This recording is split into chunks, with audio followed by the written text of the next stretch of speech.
basitu apita kunthalika ndi timu yawo imene imaona zachuma mosogozedwa ndi Joseph Mwanamveka after atazindikira zonena kuti madzi achita katondo gemu yavuta kwambiri ikonomi ikupenga pameneno apita kunthalika anaona kuti afuna kugwiritsa ntchito ma connections amene ali nawo ndi ma development partners ngati achina World Bank ndi ena otero ndi zinapeza zoti apita kunthalika analumikizana ndi bungwe limene la World Bank wapempha akuluakulu amenewa kuti atachita mkumano ndi apita kunthalika kuti mwina mwake atha kuthandizira kuti apange resuscitate economy ya dziko la Malawi yomweno ikuoneka kuti ikuyenda zolizoli ngati nkhuku ya chitopa enato kumazati imeneyi ndi ididi so tafotokozani bwinobwino ayi ndithu makosana ambiri ati nzika za dziko la Malawi akumanato ndi ma microeconomic challenges amene akuvuvunyiza anthu ambiri munjenga ndetu si Malawi okha maso ngati dziko likuoneka kuti likuvutika kwambiri ndi mavuto a zachuma ndipo satira zimenezi mtsogoleri wa dziko apita kunthalika timadziwa kale kuti nthawi zambiri amakhali silent saonekera kwenikweni ndi paja chifukwa chakusaonekera kumeneko pali zitsiru zina zake zimene zimakhala zikulemba mauthenga ambiri onyazisa apita kunthalika masamba amchezomo zimachita kuonekeratu kuti zambiri ndikuti ndi za kongresi zimene zimakhala zikulemba mauthenga ngati umenewo inamvekera ayi ndithu apita kunthalika ali ku chipatala South Africa kulandira thandizo la zamoyo kumeneko zambiri zopusa zimene makhala akulemba masamba amchezomo ndetu ambiri tikutsatira kuti apita kunthalika analowera pakanthawi kumwera uku kumeneno akukhala kusanjika palisi kugwira ntchito zina zaboma kumeneko pameneno amatulukira lero limeneli kuzafotokozera mtundu wa Malawi kuteto anali ndi mkumano ndi akuluakulu akubungwe limene la World Bank amene amakambirana ziwiri zitatu amakapa nkhani yokhuzana ndi mavuto a zachuma amene akusausa nzika za dziko la Malawi ndi apita kunthalikawo analembanso uthenga umene pasamba la mchezo la Facebook lawo patikiza penepo anapanganso post video imene inangoonetsako pati ya zimene amakambirana kumeneko tate tingoonako zimenezo kenako piteni nkhani ndi cholinga kuti muthe kuyitsata bwinobwino.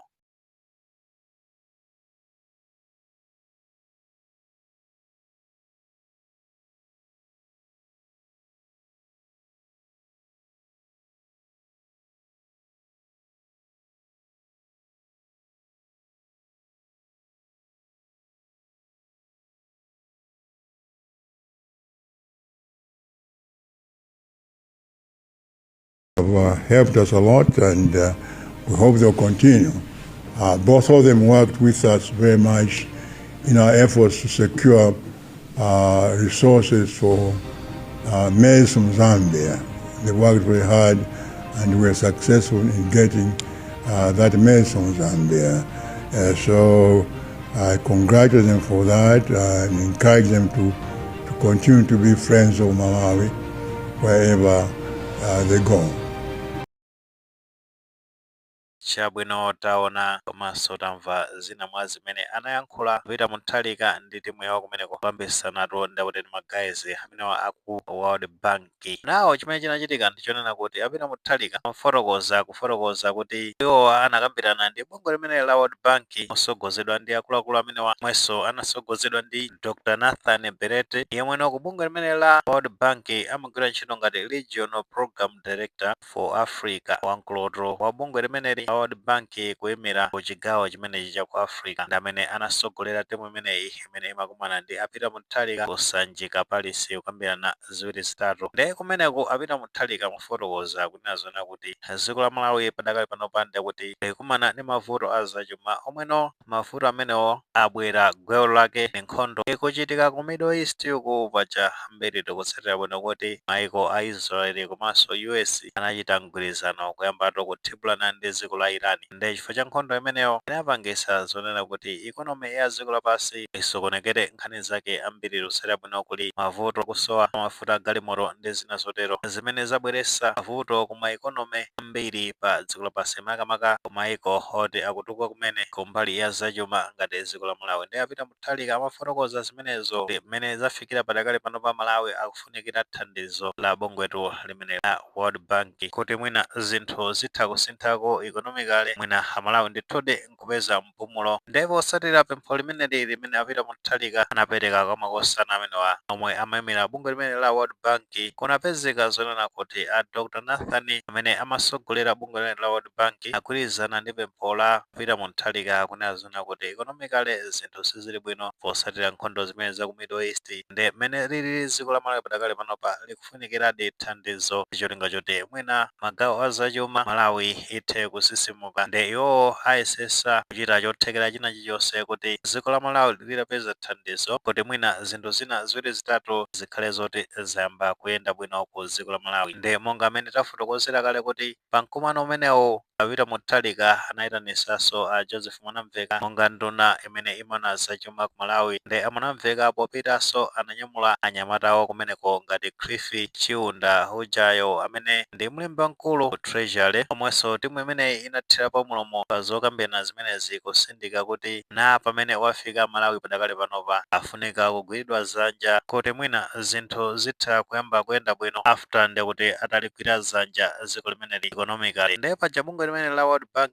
ku Malawi alinso ndi wamkulu amene amayang'anira kumeneko amene ali ngati country director yemwe zina lake ndi Dr. Piras Leeds amene ambiri tikukhulupirira kuti timudziwa bwino chifukwa amakhala akuoneka ma function osiyanasiyana amene boma la Malawi limakhala likakhala kuti likuchita mkumano ndi bungwe limene la World Bank. Mkulu amene Dr. Piras amakhala ali pamenepo nayenso anathirapo mulomo ponena kuti kumvana kumene kulipo pakati pa dziko la Malawi ndi bungwe la World Bank kumvana kumenewo kuyeneka kuyika maziko kwambiri pofuna kuchepesa umphawi komanso kuonetsetsa kuti dziko la Malawi likupita patsogolo kumbali ya magawo osiyanasiyana. Of course potengera ndi zomwe zayankhulidwa ku mkumano umenewo zikulunjika komanso kupereka chiyembekezo kuti mmene ubale wa dziko la Malawi komanso bungwe limene la World Bank ukupita patsogolo palibe chiyembekezo kuti uthandiza kutukula chuma cha dziko la Malawi ndipo mabale ngati amenewa mwachidziwikire athandizira Malawi pothana ndi mavuto azachuma. Of course ambiri timadziwa bwino kuti bungwe limene la World Bank limakhala likuthandiza Malawi magawo osiyanasiyana makamaka ku magawo azachuma uku chifukwa mbuyomo tinaona kuti bungwe limene la World Bank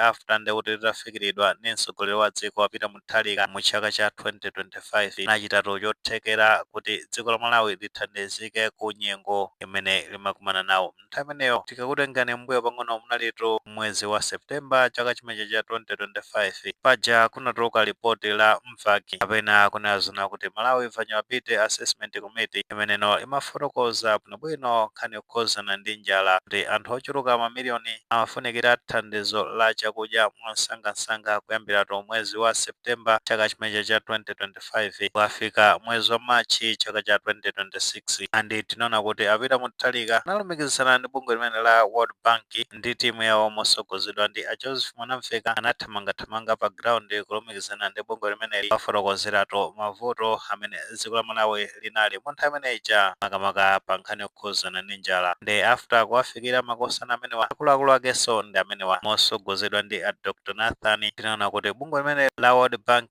anatulutsatu ndalama zokwana 45 million US dollars yomweno ikasinthidwa ku Malawi kwacha makwanatu pafupifupi 78.7 billion Malawi kwacha. Ndalama imeneyo amafuna kuti akagulire chimanga ku Zambia ndi cholinga choti apange izi pressure yokhuzana ndi njala imeneyo andi tinaona kuti zinachitikadi muthalika analumikizana ndi president wa dziko la Zambia kumene anamvana zonena kuti Zambia igulise dziko la Malawi chimanga chokwana 200,000 metric tons andi chimanga chimenecho chinathekadi chinayamba kufika ku Malawi pakana ma consignment onse anamaliza of which njala imeneyo tinaona kuti anachepesadi ululu ndi bungwe limene la World Bank limathandiza nditudi Malawi magawo ochuluka kwambiri. Ayi mmenemo ndi mmene nkhani zake zikuyendera makamaka pa nkhani yokhuzana ndi mkumano umene apita muthalika anali nawo ndi makosana a bungwe limene la World Bank kumeneno apita muthalika amapempha bungwe limeneli kuti lithandize Malawi economically ndi cholinga choti mavuto amene abwera kuzasokoneza economy ya Malawi after ndi kuti nkhondo zimene zikuchitika ku Middle East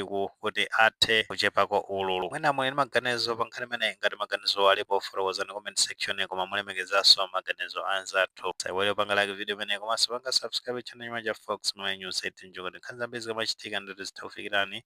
mosavuta.